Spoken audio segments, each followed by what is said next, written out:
Okay, this is the next lesson in geometry. This is Unit 4, Lesson 2.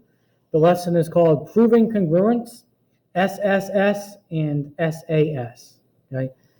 These acronyms stand for something. We'll get to them later in the lesson. Okay?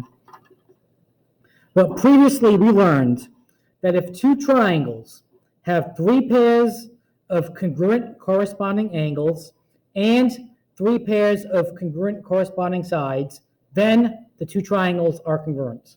Okay? So previously, in order to conclude that two triangles are congruent, you had to show 6 things. Okay?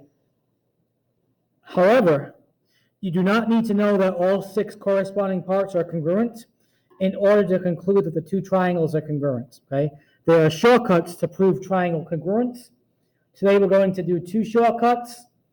And the next lesson we'll do 2 more shortcuts, and then the lesson after that, 1 more shortcut. Okay? So today we're going to do these 2 shortcuts, SSS and SAS. So let's get to SSS. Okay? SSS stands for side, side, side. Okay? So here's the shortcut. If the sides of one triangle are congruent to the sides of a second triangle, then the two triangles are congruent. Okay? So you don't have to know anything about the angles. As long as you know 3 sides from one triangle are congruent to 3 sides from another triangle, then that's enough to say that the two triangles are congruent. Okay, it's called side, side, side. SSS for short. Okay? So example 1. Okay, example 1. Given AC is congruent to DC, and AB is congruent to DB, prove that triangle ABC is congruent to triangle DBC. Okay, so I'm going to start off with my givens. Okay, just give me 1 second. It's out of the way. There we go. So statement 1 is going to be my 2 givens. AC is congruent to DC. And then we have AB is congruent to DB. Given. If that's not labeled, you'd want to label that yourself in the diagram right now. Okay, so if you look at the diagram, you want to prove that the triangle on the left is congruent to the triangle on the right. You know this side is congruent to that side, and this side is congruent to that side. So one thing that you may notice is segment BC, this side, is in common to both triangles. So it's congruent to itself. So I'm going to say that BC is congruent to BC. And I put the 3 tick marks on the diagram. Okay, that's called the reflexive property of congruence. Because that side is in common to both, so it's congruent to itself. So if I label it with 3 tick marks, you'll see that triangle ABC is congruent to triangle DBC by side, side, side congruence, okay? This side is congruent to that side, this side is congruent to that side, and this side is congruent to itself because it's in both triangles. So we have the 3 sides from this triangle on the left congruent to the 3 corresponding sides from this triangle on the right. So the 2 triangles are congruent by side, side, side, SSS for short. Okay? So that is example 1.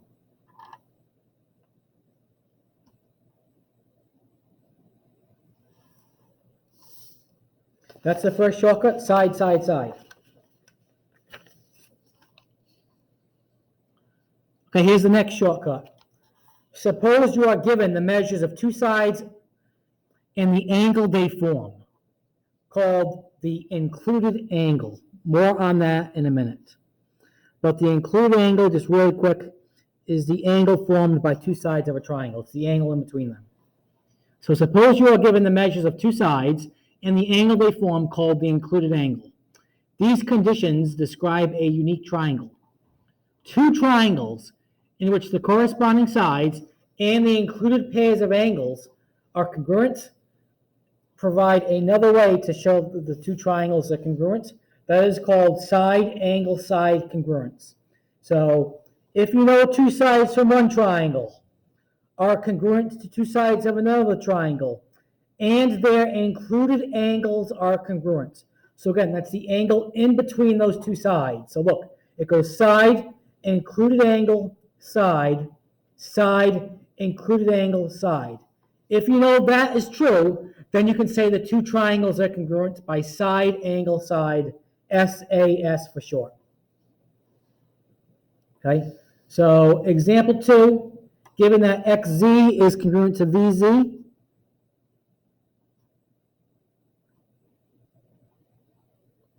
and YZ is congruent to WZ. Those are labeled in the diagram. If not, you'd want to label it yourself. Reason 1 is given. We need to prove that triangle XYZ is congruent to triangle VWZ.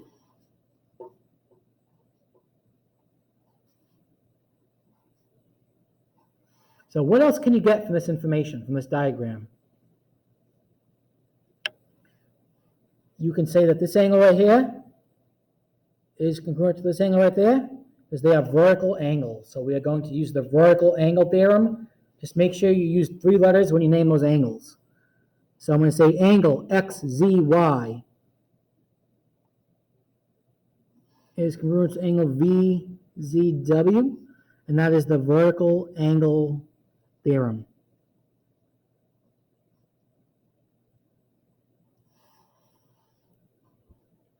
And now I can say that triangle XYZ is congruent to triangle VWZ. And that reason goes side, angle, side. Side, angle, side. Again, it has to be the included angle. Has to be the included angle.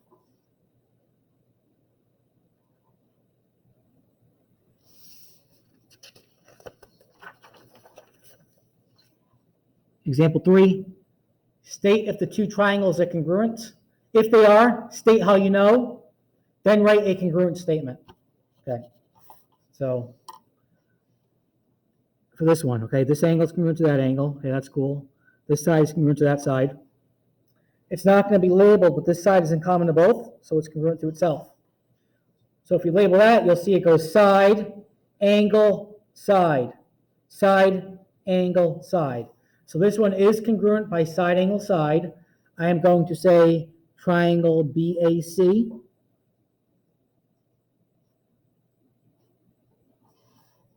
So look how I'm going. I'm going BAC. I'm doing the side at 1 tick mark first, then the side at 2 tick marks. So that corresponds to DCA. 1 tick mark, then 2. So it corresponds to triangle DCA by side, angle, side.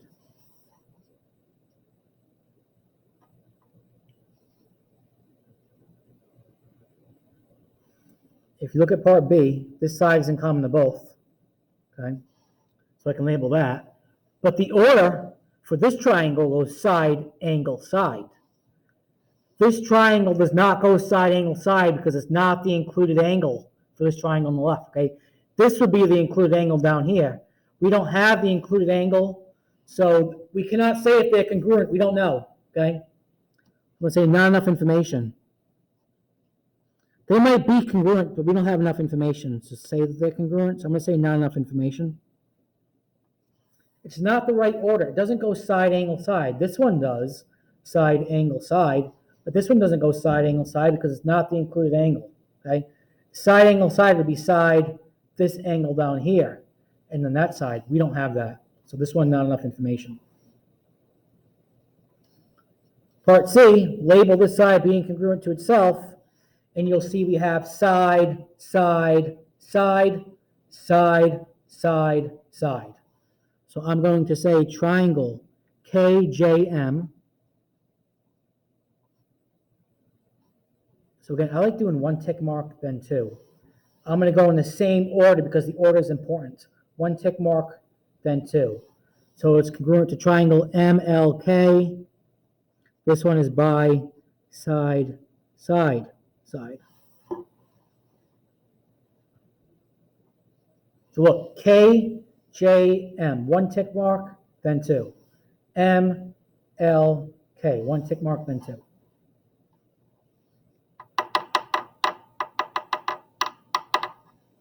Okay.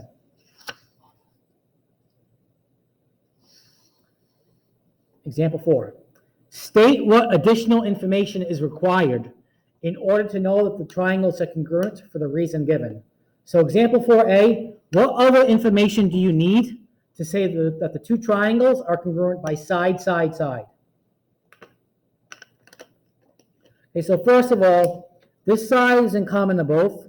You don't need to be told that, you know that. So I just labeled that myself. You do not need to be told that, you know that. Okay? What you need for side, side, side is this. You need to be given that RS is congruent to DQ. So I'm going to say you need RS congruent to DQ. That's what you need. Okay, you know this side is congruent to itself. You know that. You don't need to be told that. This is already labeled for you. So you need to be told that RS is congruent to DQ. Example 4b. What other information do you need to use side, angle, side to say the two triangles are congruent? Okay. So first of all, you know that these are vertical angles and you know that they're congruent. You do not need to be told that. You should know that. Okay. You do not need to be told this. What we need to be told is we need to be told that WV, you need to be told that WV is congruent to MV. That's what you need. If you had that, then you would have side, angle, side, side, angle, side. That's what you need.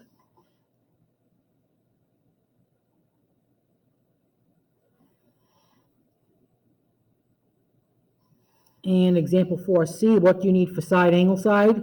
Well, you know this side is in common to both. You do not need to be told that. You should know that. But in order to know side, angle, side, side, angle, side, you need to know that side DT is congruent to segment ST. That's what you need. If you had that, you would have side, angle, side, side, angle, side.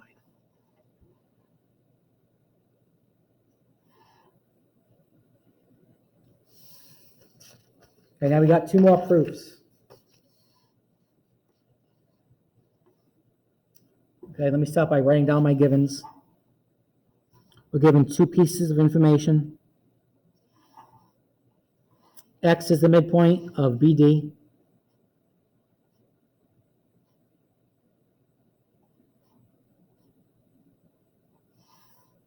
And X is the midpoint of AC.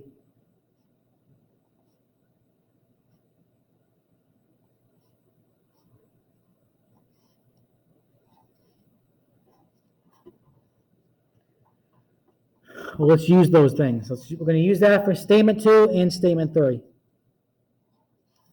Okay, so since X is the midpoint of BD, it means that DX, X is the midpoint of BD, DX is congruent to BX.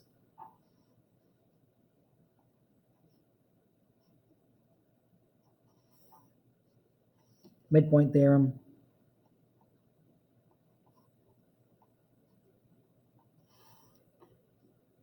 And I labeled them at one tick mark. X is also the midpoint of AC, so it means that AX is congruent to CX.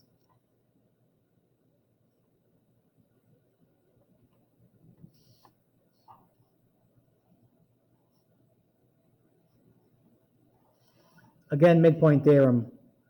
Since those are the same reasons, you can combine those into one step. If you do that, you're going to do the proof in 4 steps total. I separated them, so I'm going to do this proof in 5 steps total. Okay. But if you look above, we have vertical angles, so we can just use the vertical angle theorem. Actually, hold on 1 second.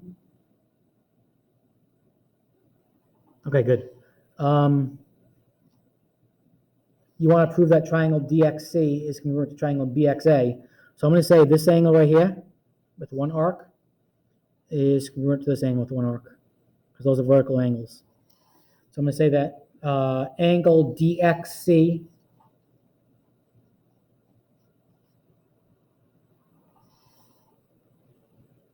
is congruent to angle BXA. That is the vertical angle theorem. Again, I'm not making you state that you have vertical angles first. You can just go and use the vertical angle theorem going forward. And now if you look at our diagram above, now we can say that triangle DXC, this one on the left, is congruent to triangle BXA, this one on the right, by side, angle, side. Side, angle, side. Okay? So triangle DXC is congruent to triangle BXA, side, angle, side.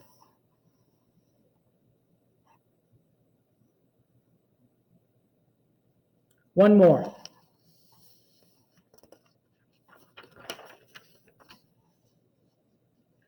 Given that segment WX is parallel to segment YZ and WX is congruent to YZ, prove that triangle WXZ is congruent to triangle YZX.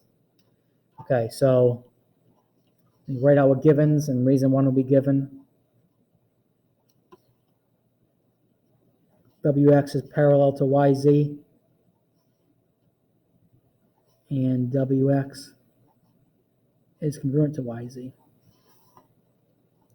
Now, whenever you see this parallel lines, that should kind of set off a bell in your head for what we're going to do. There's a couple ways to think about this, okay?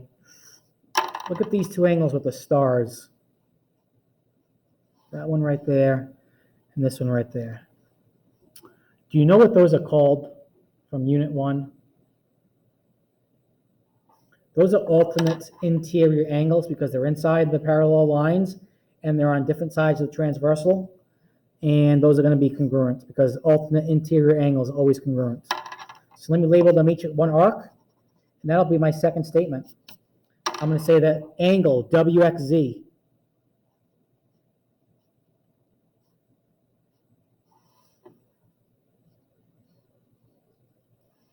is congruent to angle YZX. Alternate interior angles theorem. Okay, alternate interior angles theorem. We also did that in Unit 2. The converse is when you say the angles are parallel. I mean, when you say the lines are parallel. But when you want to say the alternate interior angles are congruent, that's called the alternate interior angles theorem. Okay. Next, we have this side in common to both. So I'm going to use the reflexive property. I'm going to say XZ is congruent to XZ. I label that just to help me see it.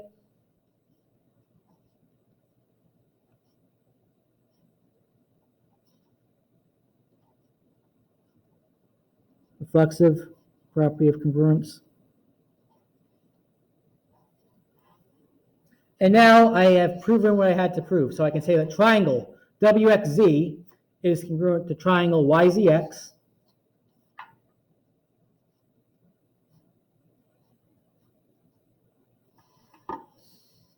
Side, angle, side, side, angle, side. Remember, it has to be the included angle. Has to be the included angle to use side, angle, side. Okay, so those were two shortcuts today to prove triangles congruent. In lesson 1, you had to show 6 things. You had to show the 3 sides were congruent to the 3 corresponding sides. And you had to show that the 3 angles were congruent to the 3 corresponding angles. Now you know 2 shortcuts to prove congruent triangles: side, side, side, and side, angle, side. There are more shortcuts. Those will come in future lessons.